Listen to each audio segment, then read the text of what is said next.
கிரேக்க மொழியில கிறிஸ்டோல் என்கிற வார்த்தைக்கு காப்பாற்ற வந்தவர் என்று கூறலாம். இப்போது வழக்கத்தில் இல்லாதிருந்தாலும் ஒரு காலத்தில் ஆங்கிலத்தில் மாஸ் என்கிற வார்த்தைக்கு பண்டிகை அல்லது கொண்டாடுதல் என்று பொருள் உண்டாம். கிறிஸ்து என்கிற வார்த்தையின் சுருக்கமாக கிரேக்கர்கள் எக்ஸ் என்கிற எழுத்தால் குறிப்பிட்டார்கள். ஆகவேதான் கிறிஸ்துமஸ் என்பதை எக்ஸ் மாஸ் என்று எழுதுவது இன்று வரை புழக்கத்தில் இருந்து வருகிறது என்று பெரியோர்கள் சொல்லியிருக்கிறார்கள். அதே போல கிறிஸ்துவின் பிரார்த்தனை கூட்டம் என்பதை குறிக்கக்கூடிய கிறிஸ்துமஸ் என்கிற பழமை வாய்ந்த ஆங்கில சொற்கள் மருவி கிறிஸ்துமஸ் என்று ஆனதாகவும் சொல்லுவார்கள். கிறிஸ்துமஸ் என்கிற பெயரை சூட்டியவர் டே என்கிற பெண்மணி, அமெரிக்காவை சார்ந்தவர். கிறிஸ்துமஸ் என்பதற்கு கிறிஸ்துவின் ஆராதனை என்று கூறலாம். சரி, கிறிஸ்துமஸ் என்று சொன்னவுடனே ஒருவருக்கொருவர் பரிசு பொருட்கள் வழங்கி மகிழ்வது என்பது வழக்கம். இந்த வழக்கம் எப்படி வந்தது? மாட்டுத் தொழுவத்திலே குழந்தை இயேசு பெருமான் பிறந்த போது வானத்தில மிகவும் ஒளிமயமான ஒரு நட்சத்திரம் தோன்றி இருக்கிறது.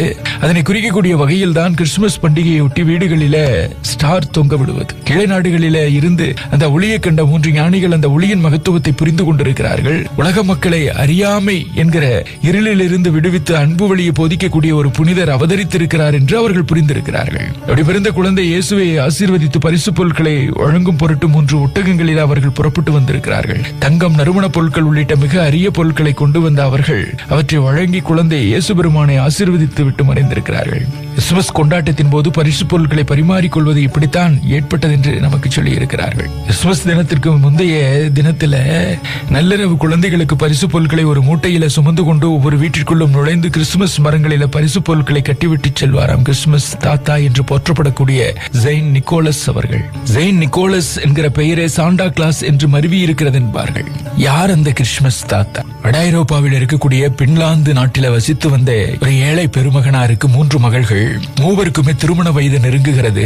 ஆனால் அந்த ஏழை தந்தையால் திருமணத்திற்கு பணத்தை புரட்ட முடியவில்லை. அதனை நினைத்து வருத்தப்பட்டுக் கொண்டிருந்திருக்கிறார். ஒரு நாள் அதிகாலை அந்த வீட்டின் மூத்த பெண் வாசல் கதவை திறக்கிறார்கள். வாசலில் ஒரு சிறிய பை இருந்திருக்கிறது. அதில் தங்க கட்டிகளே இருந்திருக்கிறது. இறைவனின் கருணையால் அந்த தங்கம் கிடைத்ததாக கருதி இருக்கிறார்கள். தன் தந்தையிடம் அந்த பையை அந்த பெண்மணி ஒப்படைத்திருக்கிறார்கள். அவரும் மகிழ்ந்து அந்த பெண்ணுக்கு நல்ல முறையில் திருமணம் செய்து வைத்தார்களாம். 2வது பெண்ணுக்கும் அதே போல வாசலில் பை இருக்க 2வது பெண்ணினுடைய திருமணமும் சிரமமின்றி முடிந்திருக்கிறது. 3வது பெண்ணும் அதே போல தனக்கும் பை வரும் என்று காத்திருக்கிறார். ஆனாலும் கூட அந்த பையை வைத்துச் செல்வது யார் என தெரிந்து கொள்ள வேண்டும் என்ற விருப்பம் 3வது பெண்ணின் மனதில் எழுந்திருக்கிறது. அதனால் அதனை கவனிப்பதற்காக தினமும் அதிகாலை வேளையில வீட்டு கதவை திறந்து பார்ப்பதை வழக்கமாகவே வைத்திருந்தார்கள் அந்த பெண்மணி. எதிர்பார்த்தது போலவே ஒரு நாள் ஒரு முதியவர் அதிகாலை வேளையில ஒரு பையை வாசலில் வைத்து சென்று இருக்கிறார். அதை பார்த்து அந்த பெண்மணி தன் தந்தையிடம் சொல்ல அவர் அந்த முதியவரை தடுத்து நிறுத்தி விசாரித்திருக்கிறார். அந்த முதியவரின் பெயர் புனித நிக்கோலஸ் என்று தெரிய வந்திருக்கிறது.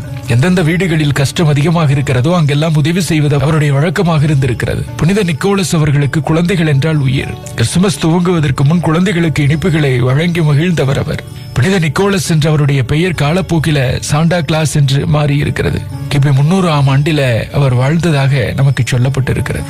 மகிழ்ச்சியிலும் மகிழ்ச்சி அடுத்தவர்களை மகிழ்ச்சிப்படுத்தி பார்ப்பதிலே தானே இருக்கிறது. அந்த மகிழ்ச்சிப்படுத்துதல், பிறருக்கு கொடுத்து அதுல நாம் சந்தோஷம் காணுகிற மனநிலை, அதுதானே உயர்வானது. அந்த சந்தோஷ மனநிலை நம் எல்லோருக்குள்ளும் எந்நாளும் நிறைந்திருக்கட்டும்.